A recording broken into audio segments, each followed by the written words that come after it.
ඉතින් අද වීඩියෝ එකෙන් කතා කරන්නේ Photoshop වගේ සල්ලි දීලා ගන්න තියෙන complex software එකක් වෙනුවට අපිට 100%ක්ම free හම්බ වෙන simple application එකකින් අපි image editing, YouTube thumbnail designing සහ post creating වගේ වැඩ ලේසියෙන්ම කරගන්න කියලා. එහෙනම් අපි වැඩි කතා නැතුව යමු වීඩියෝ එකට.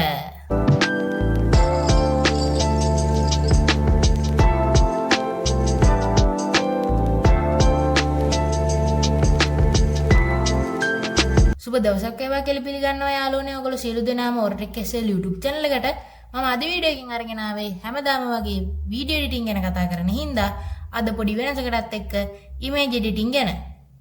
ගොඩක් කට්ටිය image editing, thumbnail designing, post creating වගේ වැඩවලට පාවිච්චි කරන්නේ Photoshop කියන complex software එක. ඒක complex විතරක් නෙමෙයි. අපිට මේ software එක ගන්න වෙන්නේ යම්කිසි මුදලක් ඒ software එකට දීලා ඒ software එක purchase කරලා. දැන් ඔයගොල්ලෝ කියන්න පුළුවන් purchase කරන්නේ නැතුව අපිට පුළුවන් නේද ඒක track කරලා ගන්න කියලා. ඔව් අපිට track කරලා ගන්න පුළුවන්. හැබැයි තියෙන ලොකුම ප්‍රශ්නයක් තමයි අපි මේ software එක අපේ computer එකට install කරද්දී වැරදිලාවත් ඒ link වලින් අපේ computer එකට virus එකක් හරි malware එකක් හරි ආවොත් අපේ computer එකේ තියෙන data සම්පූර්ණයෙන්ම delete වෙලා යනවා වගේම අපිට අලුතෙන් ගණක් වේදම් කරලා තමයි අපිට අලුතෙන් Windows ගහන්න වෙන්නේ. ඒක හන්දා අපි මොකටද නිකන් අමාරුවේ වැටෙන්නේ නේද? ඒ වගේම තවත් ප්‍රශ්නයක් තියෙනවා. මේක නම් වැඩිපුරම වැදගත් වෙන content creators ලට. අපි දැන් හිතමුකෝ යම්කිසි content creator කෙනෙක් ඉන්නවා. එයා Photoshop හරි නැත්නම් Premiere Pro හරි මොකක් හරිම software එකක් illegally track කරලා තමන්ගේ computer එකට install කරගෙන තියෙනවා. එයා ඊට පස්සේ වීඩියෝ එකක් කරලා යම්කිසි platform එකකට ඒ වීඩියෝ එක දානවා. ඊට පස්සේ මේ වීඩියෝ එකේ වැරදිලාවත් ඒ track කරපු software එකට අදාළව link එකක් එයාගේ screen එකේ appear වුණොත් නැත්නම් ඒ වීඩියෝ එකේ appear වුණොත් ඒ platform එකට අදාළව තමන්ගේ channel එකට විවිධ බලපෑම් ඇති වෙන්න පුළුවන්. මේක වඩාත් භයානක වෙන්නේ YouTube එකට. මොකද අපි දැන් හිතමුකෝ content creator YouTube එකට ඒ වීඩියෝ එක අප්ලෝඩ් කරා කියලා. එතකොට වැරදිලාවත් අර වගේ link එකක් appear වුණොත් එයාගේ වීඩියෝ එකේ ඒ track කරලා ගත්ත software එක හදපු official සමාගමට පුළුවන් ඒ වීඩියෝ එකට copyright එකක් ගහන්න. මොකද මෙන්න මේ content creator අපි හදපු software එකක් illegally track කරලා පාවිච්චි කරනවා කියලා reason එක විදිහට දාලා ඒ වීඩියෝ එකට copyright ගහන්න පුළුවන්. අන්න එතකොට ඒ විදිහට copyright 3ක් අපේ වීඩියෝ එකට වැදුනොත් අපේ channel එකම නැති වෙලා යන්න පුළුවන්.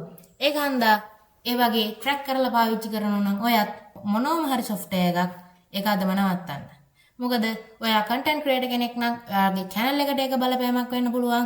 ඒ වගේම අර virus malwares වගේ ඒවාවත් ඔයාගේ computer එකටත් ඒක ලොකු ප්‍රශ්නයක්.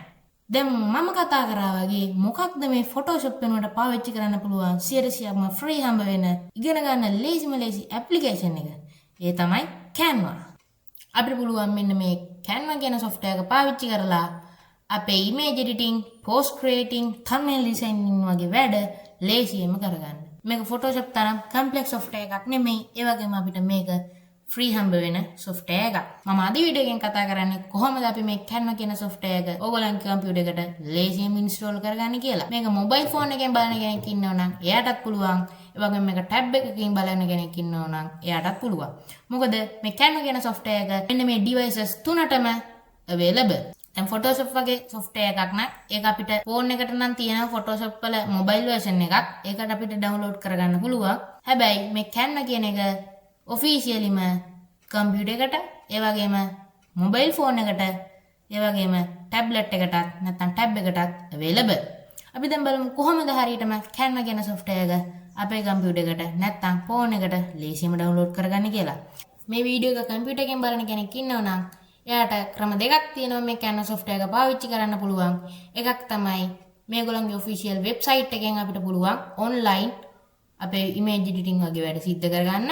ඒ වගේම අපිට පුළුවන් application එකක් විදියට Canva software එක අපේ computer එකට install කරගන්න.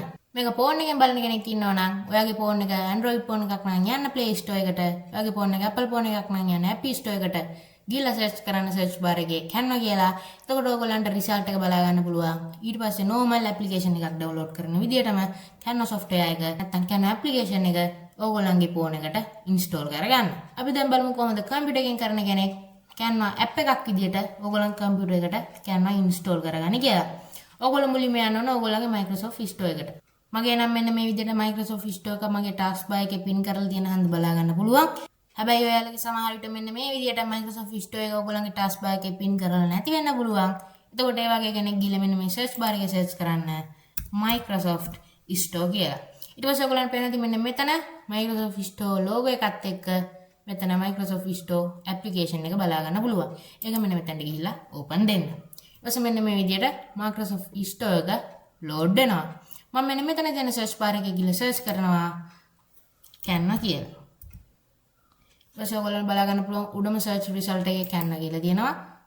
ඊට පස්සේ අපිට result විදියට මෙන්න මේ වගේ ගොඩක් video editing නැත්නම් image editing apps බලා ගන්න පුළුවන්. මෙන්න මෙතන ඔයගලන්ට පේන ඇති පළවෙනියටම Canva කියලා තියෙනවා. ඒ වගේම මෙතන යටම Adobe Photoshop කියලා තියෙනවා. ඔයගලන්ට පේන ඇති මෙන්න මෙතන paid කියලා තියෙන්නේ.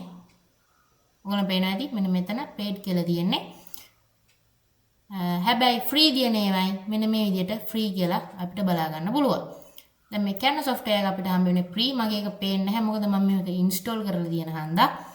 ඔයගොල්ලන්ට කරන්න තියෙන්නේ මෙන්න මෙතන Canva කියන එක උඩ ක්ලික් කරන්න. ඔයගොල්ලන්ගේ මෙතන icon එකක් පෙන්වන්න පුළුවන්. මගේ icon එක තාම load වෙලා නැහැ.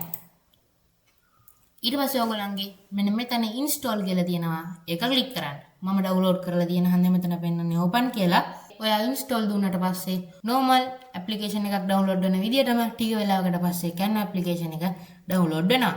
මම දැන් මෙන්න මේක මේ විදිහට close කරනවා. ඊට පස්සේ සමහර විට ඔයගලන්ගේ home screen එකේ මෙන්න මේ විදිහට Canva application එක download වෙලා තියෙන්න පුළුවන්. එහෙම නැති කෙනෙක් ඉන්නවා නම් මෙන්න මෙතන search bar එකේ ගිහලා search කරන්න Canva කියලා. ඊට පස්සේ ඔයගලන්ට search result එකේ මෙන්න මේ විදිහට Canva logo එකත් එක්ක Canva application එක බලා ගන්න පුළුවන්. ඒක මෙන්න මෙතනින් open දෙන්න. open දුන්නට පස්සේ Canva application එක load වෙලා ඔයගොල්ලන්ට කියාවි වෙබ්සයිට් එකේ account එකක් හදාගන්න කියලා. එම message එකක් ආව නම් ඔයා ඒක click කරන්න. ඊට පස්සේ ඔයා Canva software එකේ official website එකට යනවා. එතනින් ගිහිල්ලා account එකක් create කරගන්න.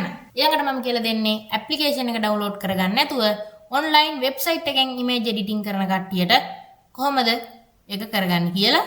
ඒකට ඔයගොල්ලෝ කරන්න ඕන ඔයගොල්ලෝ ගාව තියෙන මොකක්ම හරි web browser එකක්.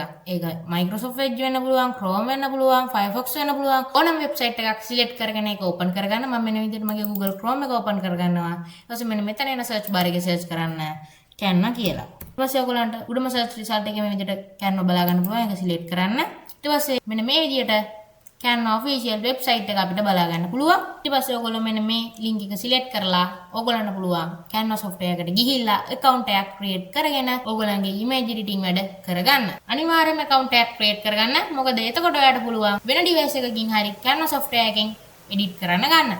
අදට මේ වීඩියෝ එක ඔච්චරයි. මම ඊළඟ වීඩියෝ එකෙන් කතා කරනවා කොහොමද හරියටම Canva software එකේ account එකක් create කරගන්න කියන එක ගැන සහ Canva software එකේ interface එක ගැන. ඉතින් මොකද හිතන්නේ අද වීඩියෝ එක ගැන? ඔයාලට ලේසියෙන්ම Canva software එක download කරගන්න පුළුවන් වුණාද? ඔයා පාවිච්චි කරන්න හිතන් ඉන්නේ Canva software එක online ද නැත්නම් offline ද? පල්ලෙහෙන් කමෙන්ට් කරගෙන යන්න. ඒ වගේම ඔයගොල්ලෝ අසද Asus VivoBook 15 කියන laptop එකේ unboxing වීඩියෝ එක බලන්න. මෙන්න මෙතන තියෙනවා වීඩියෝ එක. දැන්ම click කරන්න. මම බලාගෙන ඉන්න මෙතන.